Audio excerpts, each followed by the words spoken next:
Oi, pessoal, bom dia! Nós estamos aqui em mais uma quinta pastoral, onde a gente traz uma reflexão mais aprofundada de algumas das pastorais que foram escritas pelos membros da comunidade. E hoje eu vou ler duas pastorais, uma da Ana Bia, e é muito legal porque eu tô passando isolamento junto com a Bia. E tudo que ela escreveu, tudo que ela significou em palavras são coisas que a gente tem vivido juntas, que a gente tem partilhado. E isso me faz entender muito mais sobre o que ela resolveu registrar nas palavras. Coisas que talvez você que leu a pastoral agora ou anteriormente não conseguiu compreender muito bem. E isso me faz muito pensar a nossa relação com as Sagradas Escrituras. Poxa vida, nós conhecemos o autor, nós sabemos, nós temos conhecido o caráter dele, sabemos qual é a intenção dele ao registrar tudo aquilo. E ao saber dessas coisas, essas palavras na Bíblia realmente têm vida, têm significado na nossa vida. Que bom que nós podemos conhecer tão bem o que está escrito ali. E nós vamos aqui, a Bia colocou como título Para Onde Eu Irei? E ela usa a reflexão que está no Evangelho de João, capítulo 6, no versículo 68, que diz assim: Senhor, para quem iremos? O Senhor tem as palavras da vida eterna. E ela começa a reflexão assim: eu tenho ouvido muito a música Pra Onde Iremos, do Estênio Márcios. Inclusive, deixa a indicação, procurem aqui. Que diz exatamente esse versículo. Na música, ele relata a solidão de Jesus diante do abandono de pessoas no tempo próximo da sua crucificação.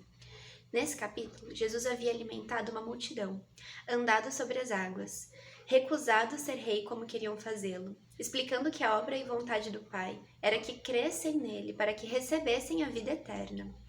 As pessoas murmuravam diante disso, queriam os milagres, mas não queriam crer e seguir o doador da vida. Diziam ser um discurso duro e difícil de suportar. Jesus então pergunta: vocês querem se retirar? O que você faria? Num lugar e com alguém que não acredita, onde não é obrigado a ficar e que foi convidado a se retirar caso deseje. É uma conta simples, né? Afinal de contas, o relacionamento com Deus pressupõe liberdade, porque um amor sem liberdade não seria amor, seria qualquer outra palavra que você possa pensar. Então, nós somos livres para permanecer ou para ir embora. E aqui nesse momento, a Bia está reconhecendo assim, o quanto o interesse de cada uma das pessoas que estavam naquele momento com Jesus era pela parte fácil, pela parte dos milagres, pelas partes em que elas pessoalmente eram alcançadas por alguma cura, por alguma libertação, por algum alívio, por alguma transformação na vida delas. E que bom que existe isso na presença do nosso grande rei, e que bom que nós podemos receber isso. Mas o fato de nós recebermos isso só é possível porque ele foi para a cruz e ele ressignificou a nossa história e religou o nosso relacionamento com Deus. Isso não foi um processo muito tranquilo para Jesus. Tem gente que pensa assim: poxa, mas ele era 100% Deus, então a cruz não significou nada muito relevante para a carne dele. Mas ao mesmo tempo, e essa é a parte mais maravilhosa da nossa história com Deus, é que Jesus era 100% humano. E isso fez com que ele conhecesse todas as nossas dores, os nossos dilemas, inclusive chegar diante do Pai e falar: Senhor, por que me abandonaste? Ele não disse isso porque estava brincando de esconde-esconde com Deus e aí Deus não foi procurar ele, não. É porque, de fato, naquele momento, Jesus experimentou esse sentimento que muitos de nós sentimos diariamente. Senhor Deus, onde é que o Senhor está? Por que me abandonaste?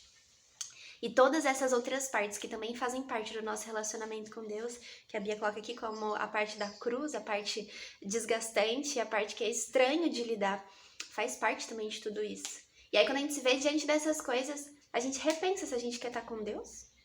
Mas tudo bem, porque nós somos livres para escolher estarmos ou não com Ele. E aí ela continua a reflexão.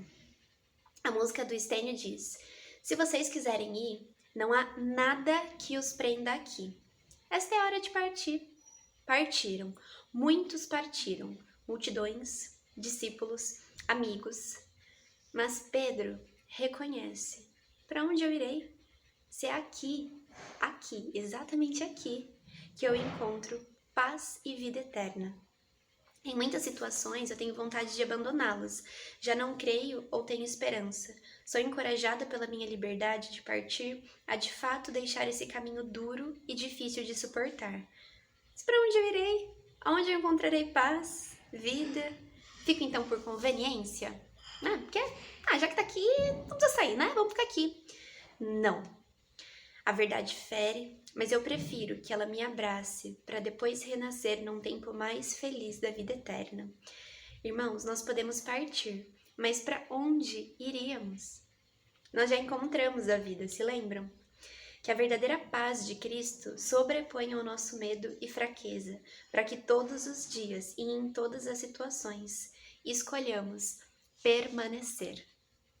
Que coisa linda! E foi exatamente nessa palavra do permanecer e dessa esperança na vida eterna, porque foi aqui, na presença de Deus, que nós encontramos isso, que eu lembrei de uma pastoral que aí foi escrita essa semana, que eu coloquei como título A Esperança na Ressurreição. E a dimensão que tudo isso que nós estamos vivendo, isso não termina quando os nossos olhos se fecharem aqui na Terra. Muito pelo contrário, a nossa fé nos faz ter a esperança de que esse é o nosso momento mais desejado, o nosso momento de encontro com Cristo. E que nós vamos encontrá-lo plenamente no último dia. E eu comecei essa reflexão com o seguinte versículo, lá em 2 Coríntios 4:14. Sabemos que aquele que ressuscitou o Senhor Jesus também nos ressuscitará com Cristo e nos levará à sua presença.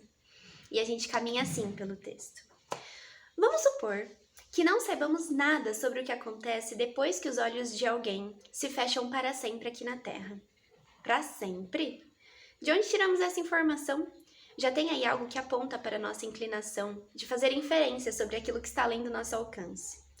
Agora vamos supor outra coisa.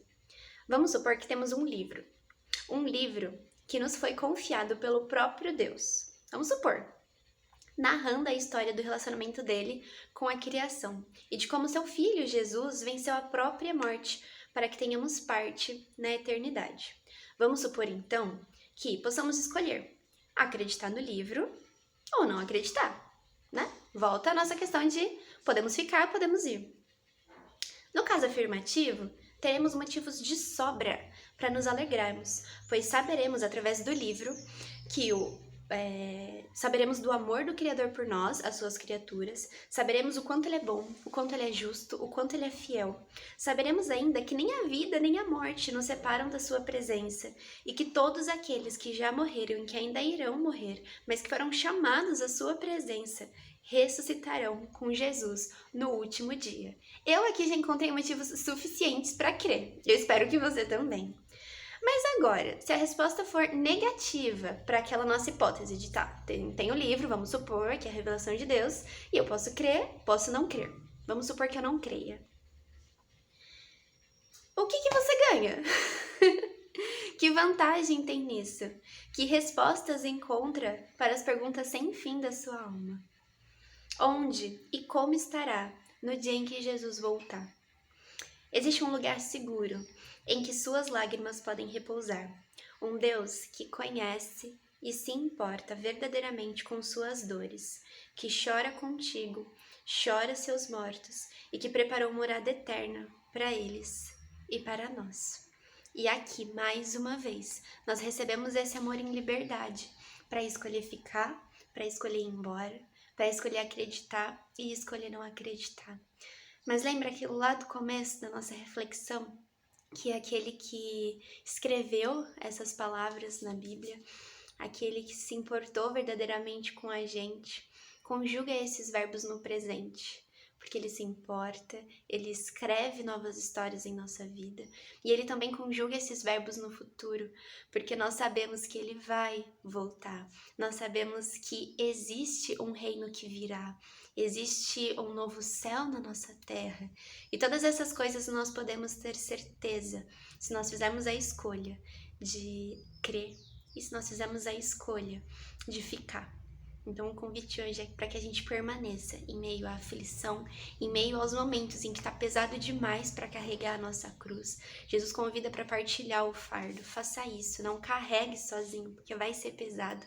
No mundo tereis aflições, mas Ele estará conosco.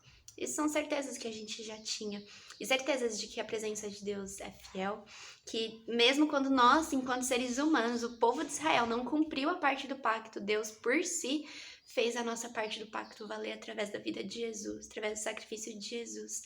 Todas essas coisas são muito importantes para que a gente tenha sempre em mente, para continuar fazendo a nossa escolha de permanecer e de crer. Que isso tenha sido um bom tempo para sua reflexão, para o seu relacionamento com Deus. Se você quer estar mais próximo, se você quer caminhar com pessoas, escreve pra gente, entre em contato de alguma forma. Nós vamos ter uma alegria imensa em te receber como novos amigos na comunidade. Se você já é daqui, você sabe que tá em família, sabe que tá em casa. Nós estamos com muitas saudades uns dos outros, não tem mais como esconder isso, mas com o coração certo de que nosso propósito de vida é conhecer e tornar conhecido o Criador. Não tinha escrito em nenhum lugar que seriam com igrejas presenciais, que seriam com igrejas remotas. Então, que nós possamos, do jeito que estamos agora, permanecer na nossa grande missão, conhecer o Criador, torná-lo conhecido, da forma com que é possível agora. Tá bem? Se você achar que deve, partilhe esse vídeo com as pessoas que você ama, com as pessoas que você acredita que devem permanecer, que devem continuar crendo, e para aquelas também que podem receber isso como uma nova palavra, um novo anúncio da vontade de Deus, das boas novas. Tá bem? Tamo junto, Deus te abençoe e um excelente tempo na sua vida.